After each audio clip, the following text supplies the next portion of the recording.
Welcome back. This is Mike's Lifestyle Tips and Reactions, and today going to be my review of Obi-Wan Kenobi, episodes 5 and 6. Alright, so let's get right into this thing. These two episodes are hands down my favorite episodes, without question. Hands down. Basically, what we got is that Reva put a tracking device on the droid of Princess Leia to get to the portal to where Obi is. Reva uses her droid to be able to shut down the portal, portal where Obi is, to where they can't leave. Here in episode 5, they use these really cool. They use these flashback moments, and this is how Vader and Obi-Wan can kind of predict what each other is going to do. While Vader's out in space, he can predict Obi-Wan's going to do this while he's in there. We have this much time, and Obi-Wan can predict this is how aggressive he's going to be or whatever, because based on the flashbacks when they were friends, when they used to duel or when they used to spar against one another. And I must say, it is nuts how much, how these guys have retained their youth. I don't know if they're using baby pee or what. I don't know what they're using, but these guys, man, I mean, they're like, what, 15 years older than me, and they are retaining their youth. They look like they could have stepped right. They look like they could go back and do, Revenge of the Sith again. So Reva and the Stormtroopers are trying to blast down the door to get inside, okay? Now, it is at this point that she senses that Obi's at the door. She senses that Obi's at the door.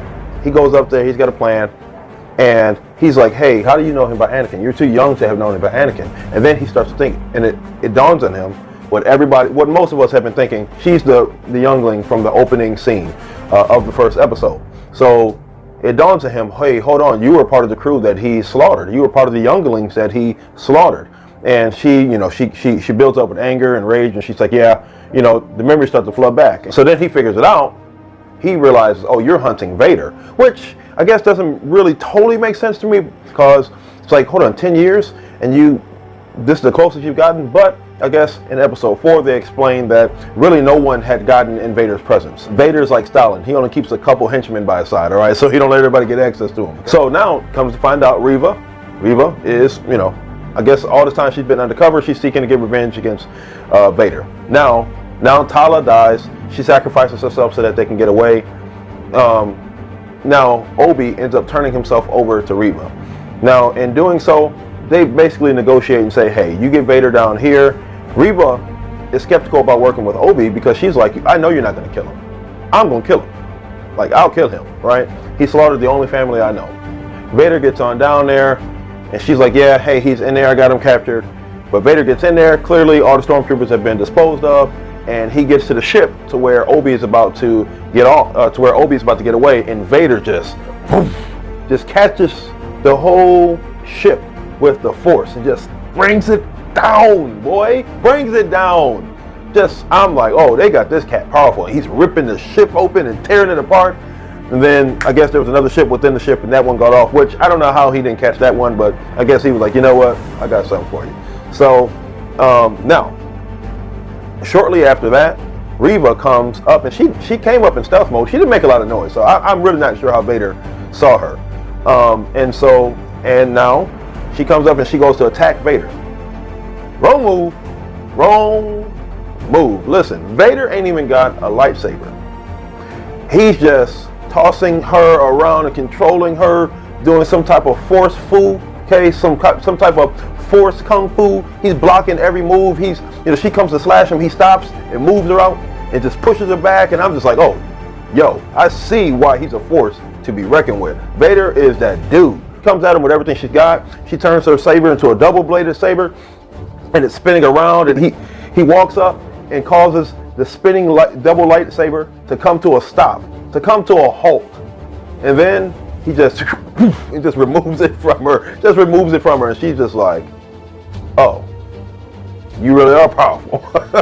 And then he takes it, snaps it, deactivates one of them, and tosses it to her like, hey, this is what you wanted, huh? This is what you wanted? Come on, come get this, huh? Come on, come get this whooping. And she picks it up, and she realizes, oh, okay, I might be in over my head. And here's the thing. She's actually a very skilled saber fighter. She's very skilled. If you see her, she's very acrobatic, she's very skilled, she's very precise in the way that she swings, but she's just outmatched by Vader. And Vader, he's just like toying with her. He's just toying with her. She's giving everything she's got. She's coming at him with everything she has, and he's just boom, boom, boom, blocking everything. She manages to get one of the lightsabers out of his hands, but then he does his force fool again. He knocks her back and then ends up taking both of them into his hands. And then he reveals to her that, like, yeah, I know what you've been up to the entire time. And then that's when the Inquisitor comes out. And he takes his badge from her, and Vader's been using you this whole time. And so it's like, oh, shoot. And so then Vader again stabs her, which is weird because anytime I've ever seen, I remember I was watching, okay, like she got stabbed in the stomach. And I was like, okay, she's dead, right? Because anybody else I've ever seen get stabbed in the stomach dies. Except for her. So this wasn't making any sense because like she was like still crawling around. And they're like, why did Vader leave her there? You did the same thing the first time and it didn't work. Now you stab her in the stomach again, you just leave her? It's like, okay, plot hole, plot device, whatever. Okay, so he leaves her. She ends up, one of the devices that Obi-Wan was using to transmit back home with, she ends up listening to and finds out finding out about Luke, which I don't even know how the message was able to let her know this was Luke, this was his son and all that. I don't know. This, again, to me, maybe it went over my head, but again, to me, this was another plot hole. Now, moving on to episode 6. Episode 6, basically from start to finish, is just action. From start to finish, it's basically a good 25-30 minutes. It's basically a good 25 minutes of wholesome action. And listen, Vader is just, at all costs, he's going after Obi, okay? So, at this point, he's going after Obi in the ship.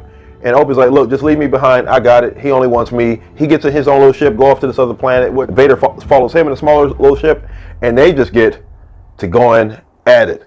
They get to going at it. And you see, like, now this time when Vader's fighting Obi, he's being more acrobatic and, he's being more skillful rather than being rageful and vengeful when he's slashing, or his strikes are more calibrated and swift and skillful this time rather than just rage and revenge. Now, here's the thing. This is what I love. So what I love about the fight between Vader and Obi-Wan is lightsabers, when they are in the dark, gives this really cool effect that they weren't able really to accomplish in the late 70s and the 80s. The effect that the lightsaber has when it's glowing is just really cool. Now, so they're fighting on a darker planet, and so it's really cool the effect that these, the red and the red and the blue lightsaber have in the dark. And I love when their sabers clash. I love how the sparks fly around. What you think you would expect to see if two high-powered light beams were clashing against each other. You're starting to see Obi get his power back. He's getting his strength back. Now, so he's trying to force throw an entire boulder now. And then Vader just stops it. And now at this point, Obi's struggling a little bit with the boulder, but you can see he can control it versus episode 4 where he had, he was trying to stop the water. He could barely stop the water from this cracking window. No, like his power is actually coming back to him now. But he's still struggling a little bit, whereas Vader is just calmly controlling this boulder. And this is kind of where the tides turn here in the battle. And basically, Vader he starts giving it to Obi, and then he literally force crushes and cracks the ground beneath Obi's feet, sending him into a ditch and just throwing boulders down on him. I'm like, good Lord. They made him unbelievably powerful with the Force. And so then he's just like, so then Vader walks away, and Obi-Wan has an anime moment where he starts being motivated by all of his friends and family and loved ones, and the great anime moment. The only thing Obi-Wan didn't have take place was he didn't remove the shirt. Again, remember, removal of shirt increases your power level by 300%. Remembering your friends and family members when you're in the middle of a fight, that increases your power level by 200%. Okay? Obi-Wan just unleashes his force power, hurtling the rocks and boulders from off of him like Goku. He powers up. Okay, he goes Super Saiyan, and then he climbs out of the ditch and he comes after Vader, and he's just throwing everything, and he's got boulders just floating up above him and just throwing them at Vader. Vader can't take it. At this moment, look, man, Obi is powering up. And I'm like, okay, Obi, I see you, Obi, I see you. Listen, I was laying sideways on the couch, and when Obi started powering up, I literally sat up. I said, okay, this is what I'm talking about. And Vader's just trying to, and now Vader's on the defense, and now it's Obi-Wan who's attacking him. Obi-Wan slashes Vader's face, now revealing the flesh behind it. And I love the voice right here. So it's a mix of James Earl Jones' Vader and Christian Haydenson's Anakin's voice, and it's a mix. The voice box on the inside of the suit is damaged, so it's going in between, and then it's this distorted Anakin slash Vader voice. It's really cool. It's a really cool effect how they did that. That was very interesting, and that was a really cool choice to go with. Didn't kill Anakin Skywalker.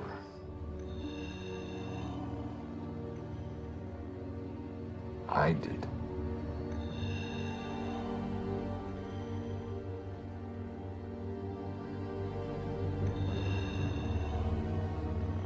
The same way I will destroy you. And you thought the battle was going to go on, but Obi even just, he looks at him and he realizes, like, yeah, it's not worth it. Like, I whooped your butt enough. Obi-Wan!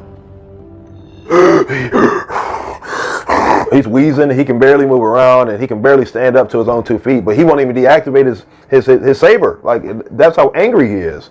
So, meanwhile, while all that was going on, Reva was attacking Luke, and she's trying to get to Luke. Very long story short, while she had the complete chance to kill Luke, she's seeing herself, and she's realizing, if I do this, I'll become the man that I've been trying to get revenge on all these years. And so she ends up not doing it, and Obi-Wan, basically, and she brings Luke back and all that good stuff, and man, so she goes off on her own path. We don't know what she's doing at this point. Reva, again, the character. I like the Reva character. The character is fine. It's the execution of the acting from the actress. Yeah. Anyway, you guys know how I feel about that. It make her more sympathetic because now you understand what her angle about. So yeah, man. I'm interested. I think it redeemed itself, and I'm interested in seeing what they're going to do from this moment forward, or from here forward. Hopefully, they keep the wokeness out of it. Please, Disney, please don't go woke. Because if you go woke, you will go broke. We're tired of it. Leave a comment down below. Let me know what you guys think about episodes 5 and 6. However, you guys already know what it is. Until next time, peace.